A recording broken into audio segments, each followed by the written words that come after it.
Kimi zaman hayat bir çöl olur. Yazgısı bozuk, kurak bir toprak.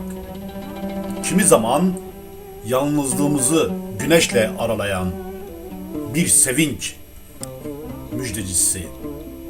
Kucak açarız, kucaklarız iklimlerin en delicesini. Yürek yaşamın çekilmez girdabını devirdikçe yol bulur susuz sevgilerimiz su tadında. Yani yüreğimizin ufkunu serinleten kızların peşmanindeki harman yeli gibi. Ufukları kesilmiş bebeler eğer yeniden dönerse yaşamın oyununa, parsılı kapılarını açarsa umut denen yüreğin, bahçeye çıkar, güller bahçesine, yüzlü güleç, yüzü güle güle, yalın ayak, umudu ferah. Beklediğimiz fırtınalar aşk fırtınasıdır. Garip, yabancı bir deli, hani benden farksız. Allah aşkına yazdıklarımdan birkaç kelime anladığınız var mı? Ben yasak aşksız yaşayacak adam değilim. Yüreğim her zaman kaçak olmalı. Yıllanmış şarap. Şarabı en son benimle kim içti biliyor musunuz? Eşim olan gönlümün hırsızı ve kaçak olan son aşkım, yüreğimin harman yeli.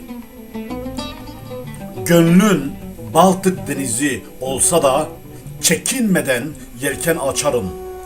Kanat vururum rüzgarına. Ağaran saçlarımı ıslak teninde yıkarım. Gözlerimle okşarım gözlerini. Ilık nefesimi kulaklarına tıslarım. Alır mısın beni kucağına yar? Açık penceremden siniyor içeri dört nala vahşileşen arzuların. Tılsımlıyor göksüme tomurcuk ter tanelerinle. Karaca Dağı uykusuz, Fırat'ı isyancı, kaçak gecelerin. Evdal Ağa'da yeşeren yaban çiçekleri, odamdaki çerçevelerde birer resim, Siverek Kalesi altındaki dokumalarda, Zaza kızlarının elleriyle örülmüş, halılarımın arasında yer verdim, senin gibi yaban bir çiçeğe. Sinende tomurcuklar enginine ermiş, gözlerim darısı başınıza, çiçeği burnunda vara yoka karışmaz. Benim gençliğim her gencin gençliğine benzemedi. Şerrine lanet yüreğimin.